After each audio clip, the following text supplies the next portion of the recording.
Hey, I'm Andrew. I'm Dylan. And I'm Scott. We're biking the length of Japan, and you're watching Give Me a Break It. Hello everyone, it's Victor, Give Me a Flick Man, and I'm about to talk to Andrew Marston, who is Delbert Mon. Here he is. Here he is. I'm about to talk to him on Skype. So let's call him up. Him and his buddies. I forgot to... Hey, hello. There we go. We can hear you now. Okay, get on cam there. Hey, can you see us? Yeah, no, I can't. But I Yeah? can, it's Oh, coming great. on. Woo, I'm hot and sweaty. Hello, hello. I can't see you. There you are. Okay. Hey. Hey guys. Hey, good to see you. Good to meet you, or see you again, or talk to you face to face, kind of, so to speak. Sure. There I am. I'm gonna put my little picture in the middle there. Okay. Thanks for coming on. First of all, let me tell my viewers what we're doing here. In front of you, you see three gentlemen. On your left is Andrew, right? That's you over there on the left, right? My left, no, my right, I guess. Anyway, the guy without the glasses in the front. Wave, Andrew. Hey, it's me. Okay, that's him. Okay, that's Delbert Mon on YouTube. And the other two guys, please introduce yourselves, or you know. I'm Dylan. Dylan I'm Scott. and Scott. Oh, right. I knew that. We're kind of rushing this interview, but that's cool. Fine. So where are you guys right now? Right now we're in Shizuoka. Shizuoka Cool. Shizuoka City, right outside the main station, Near Mount- Shizuoka Station. Near Mount Fuji. You're We're near in a McDonald's. Shizuoka. Are you hooked up with anybody over there? No. Not yet. No. Really? Do you know Mully? I know of Mully, but not personally. War Moth Strat? No? Mm. We should Sadly, call no. that guy. We should call that guy. Anyway, All right. okay, so where did you start off? Started off in Kagoshima at Sasamisaki, Cape Sasa, southernmost point in Japan. The southernmost point in Japan. And this was how long Yep. ago? Today Today is is 26. 26?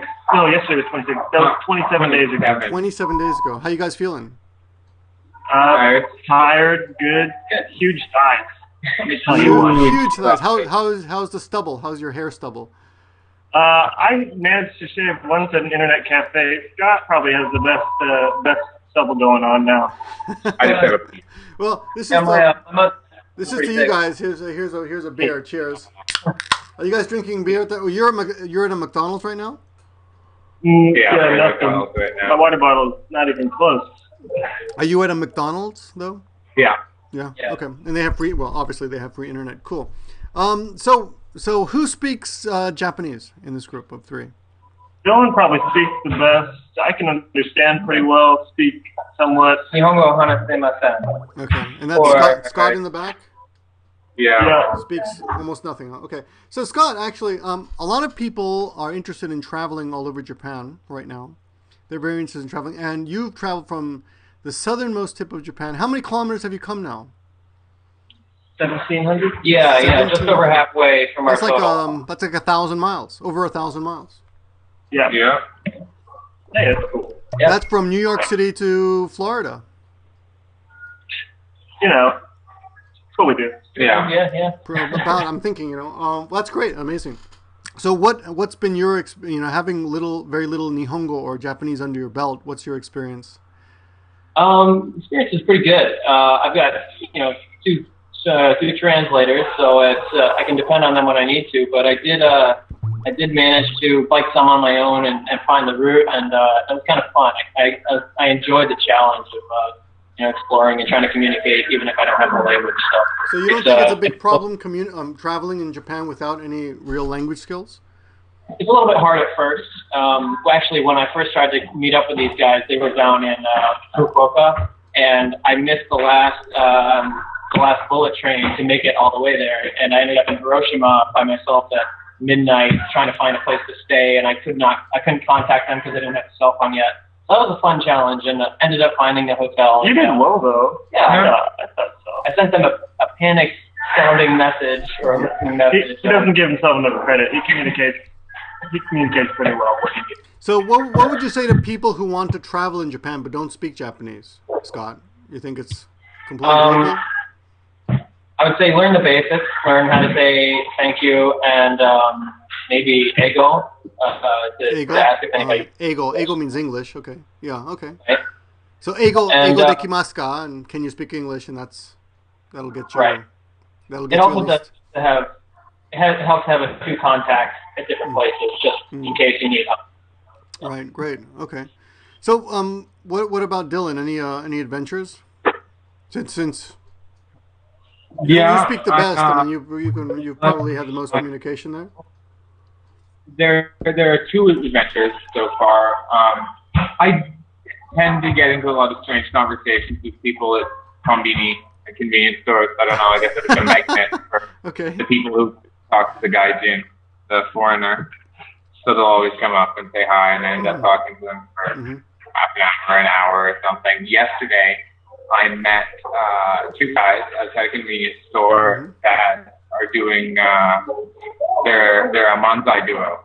So they're a Japanese stand-up comedy duo. Right. And they were biking and doing gigs between Tokyo and Wakayama.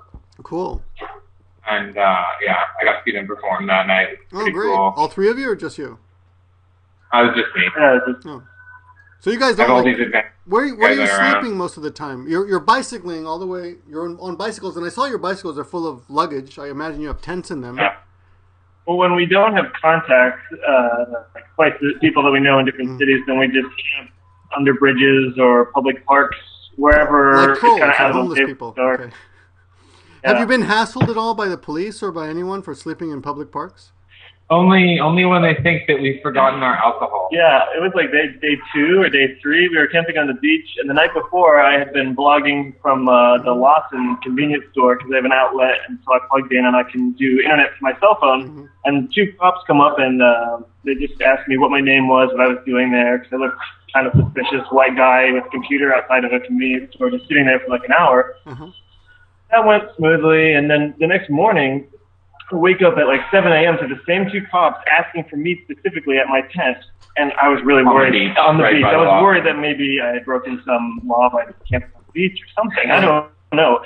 Turns out that they were just worried because next to me, where they had found me the night before, there had been left a huge bottle of sake, and they were concerned that I had forgotten it. That's the Japanese rice So wine. they were trying to return your alcohol. And alcohol too, in case I had forgotten. It wasn't mine, but it was. I think Japan is the only country where the cops will go out of their way to return alcohol to people. Yeah. That's a good one. That's good. Aside from that, no, that's about the only trouble we've run into with the police. That's the only time we talked with the police. No. Right. Okay. So where are you headed? Where are you headed tonight? You're going to sleep in Shizuoka, I guess, tonight, which is between Nagoya and. I have a friend Tokyo. in Shizuoka Prefecture. It's another about 35k up the road in Fuji City. Okay. So we're going to try and get there tonight and sleep at. So you're a good 2 hours away. Yeah. All right. And we've all just about already done a century today, so already done about 100 miles today. So. That's great. Yeah, that's amazing. Yeah. Now before just so you know that you're not talking to a noob about this. When I was 20 years old, I biked from Rhode Island to Philadelphia, and then I broke my hand and I couldn't continue. I had planned to go all the way to Florida, but it's a great experience. I completely understand the kind of pain and pleasure you go through. Partially, you can eat anything you want, right? Yeah. I mean, I was picking out. I was just eating everything. You can eat as many hamburgers as you want, whatever you want, right? Yeah, I keep a chocolate bar right in my handlebar bag. I kept I had a box of cereal like that. I don't know if they make this anymore, but one side is sweet and one side is wheat. What were those called? Oh yeah. Yeah. I don't know. Shredded wheat. Shredded wheat, right? And I would eat like those, like just candy. I had them in a front basket or front whatever the bag, handlebar bag, and I would just eat them all the way. You know, Snickers bars, of course, bananas, of course, pasta, of course. Go to restaurants and order two meals, no problem. It was great. I loved it. But of course, every once in a while we get to go to a tabe hodai and all you can eat. Are you doing that? Tabe hodai, by the way, is all you can eat for those of you watching. Tabe hodai, all you can eat. So you've gone to a couple tabe hodais? Yeah, we actually went to a pizza Tabehodai the night before last, and it was we ordered pasta and had pizza. It was about 2,000 yen, about $20, and we demolished their pizza display. That's great, except it's Japanese pizza, which is really one of the poorest kinds of pizza around, except for Pizza Hut. Yeah. Pizza Hut's pretty good, but a lot of the other places, I don't know. But sometimes you get lucky though. So what else? I had something I was just about to ask you. When are you planning this to finish? To finish this, you started on April 26th. You said. April 14th. April 14th, and okay. Day 27, we're shooting for 45 days. It might take us a little bit longer, but we finished most of the touring part of the trip, so it should be just go time from here You're just out. gonna drive forward, huh? Yeah. All right. Yeah. And why are you doing this again? This is the most important part, the most important question I should have asked at the beginning. Why are you doing this? It started out, I knew a guy who walked the length of Japan, Craig Stanton, in 2008, and he's a personal friend of mine, and I wanted to just do something like it. So biking takes a little less time, but then it was Scott's idea. For now we're doing it. Do you want to tell me about this? Oh, well, yeah. So, we all had made the plans to come here and paid for our flights out and had set aside some money to pay for the trip itself. And then the earthquake happened and the tsunami and so you had already planned to do this before the earthquake and tsunami. Yeah. And so we all kind of felt the same thing, but we decided to try to benefit some charities, and since together we're all biking 10,000 kilometers. 10,000 kilometers. That is really amazing. That's really. What is that farther than? What is that? How long is 10,000? Is it farther than New York to California? Well, it is, right? Yeah. It's 3,300 individually, so put it together. We could do a together, relay right? race. I'm sorry, I see. The U.S. Yeah. So I think Dylan suggested, let's just shoot for $10,000, and it looked like it was going to be pretty far off, but we're about at 75% right now. Okay, great, great. We're trying to think of how we can do another push forward to get to that 10,000, but I think we can get there. The two charities that we're asking people to donate to are Samaritan's Purse and the American Red Cross. Okay, I'm gonna put those on the screen right here. Say it again. Samaritan's Purse okay. through a giving webpage, which shows Japan Bye Bye Polar Trip, and then Red Cross, and we have that set up where we ask people to donate and directly to our. You get to swim in the money before you give it over, or you get to touch the money. No, it goes directly from donators' pockets right to the charities. We have. So you don't get to website, touch the money at all. No, we don't touch it at all. But on our blog, we have it really set up. It's like a one-click thing. Go to unframedworld.com. Unframedworld.com. That's our blog, and we have the donate. Unframedworld.com. Okay. Page to donate. Although we have handled a little bit of money. It's actually amazing. We'll tell Japanese people about our trip, and like Scott and I were talking to some people about the trip. They're like, "Oh, that's great!" and open their wallets right there, and then really? That's great. And they're like, "Okay, I want to make a donation." And you drank that, right? Yeah, we handled that donation for them. But yeah, just open their hearts and open their wallets right on the spot when we talk. Well, I'm going to ask my my moron army on YouTube here, who's watching this, to please check out this blog here, and you guys open up your wallets and let's see if we can get these guys over the $10,000 mark. Yeah, and the thing we try to stress is that if everybody just gives $10, that'll get us there. Well, I'm gonna give you guys $50 right now. Thank you. Well, right after this is done, obviously. I'm gonna send $50 there. How can I donate though? Is it PayPal? Is it credit card? Do I have to sell my blood? How do we do it? What does it take? How do you pay? Yeah, I think it's credit card. I don't know. I think Red Cross probably has a PayPal option, but I'm not sure. But it's really easy. You just click on the Help Us Help Japan tab on the website, and all the instructions are there. Yeah, really easy. Okay, great. So you basically you finished the touring part. From here, you're driving north to Hokkaido, I guess. Mm-hmm. Yeah. Yep. Right. Are you Are you going anywhere near the tsunami damaged area? Not really. We're gonna stick to the west coast. Yeah, okay, that's smart. From Mount Fuji, we're gonna go through Nagano to the mountains, the South Japanese Alps, which will be a bit hard, and then just through Niigata and then straight up the west coast, just along the Sea of Japan until Aomori, until the north part of Honshu. So we'll be within about maybe 150 kilometers of the affected areas at the closest, and even then only for a day or two. Okay. Let me ask you, as just travelers, forget about. I mean, of course, what you're doing is commendable and really hats off to you. If I had a hat, I'd take it off. Well, there's a hat, but anyway, I'm saying. Are you at all concerned about the radiation at all? Do you think there's any reason to be concerned about radiation or anything like that? Well, I mean, I think radiation is something to be taken seriously, and there are a lot of people right now that should be concerned. A lot of people living very near to the power plant, but I think that there are millions of people a lot closer than we are going to be to the power plant, and I think that we still haven't fully decided.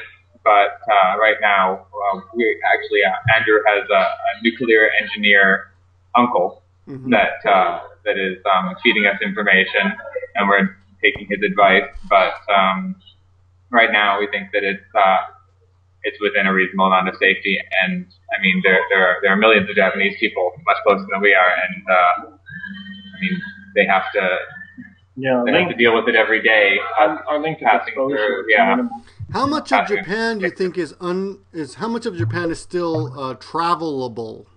I know that's not a word, but majority. Yeah, I mean everywhere. The main tourist spots, Tokyo and South. There has been absolutely no effect anywhere that we've been so far. Yeah. That's great. That's good. There's no disruption in infrastructure. Of course, it's shocking. I mean, it's impressive at how. What an impact this has had on the psyche of the country, I mean, I think all of the. I mean, have you? Obviously, you've been all the way south, so have you talked to people down there? People are concerned about the tsunami and the earthquake. Yeah. The effect. I have a old host mother in. Say again. One more time. I have an old host mother. Host mother. I did a homestay in Fukuoka City.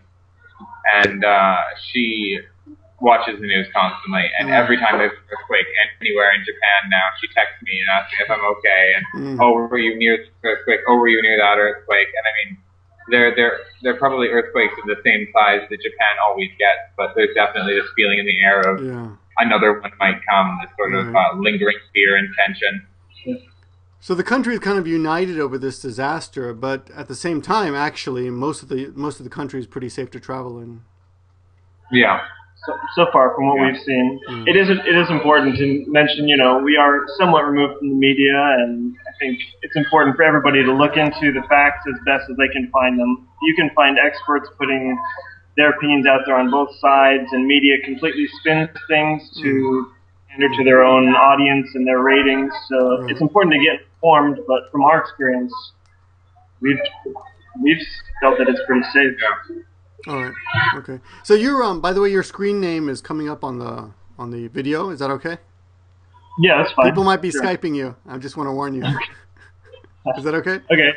Yeah. All right. So I want to thank you guys for talking to me tonight.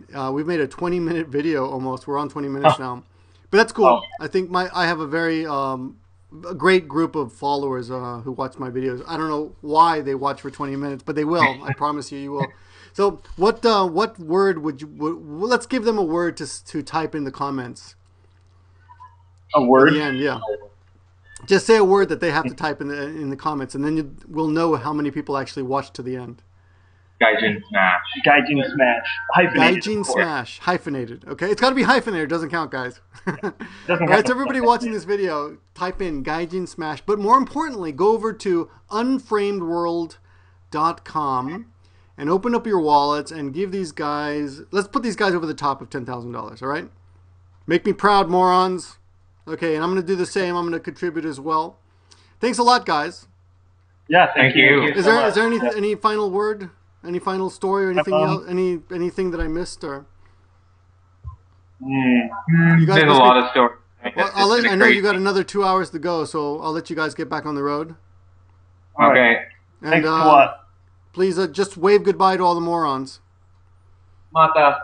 All right, bye guys.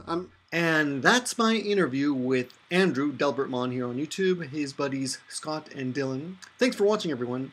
And remember, if you are interested in visiting Japan, this is the best time to come. Not just because Japan is desperate for your tourist dollars, it will help revive the economy, but because the place is empty now. There's I think tourism is down about 50%. So yeah, there's all the places where you would have to usually queue up, maybe hours to see certain things, certain sites, are now fairly empty. You can pretty much get around fairly easily without the hordes of pushing and shoving with other tourists. So think about it. But if you cannot come to Japan, but you'd still like to help out, please check out unframedworld.com and consider contributing, like these three gentlemen said, $10, and maybe we can get them over the $10,000 mark. There'll be another update in 10 days or so, I hope, and I hope by then I'll be able to report that they're over that goal, hopefully with your help. Anyway, thanks for watching, everyone. My name is Victor. Give me a break, man, and give me a flake, man. And stay strong, Japan.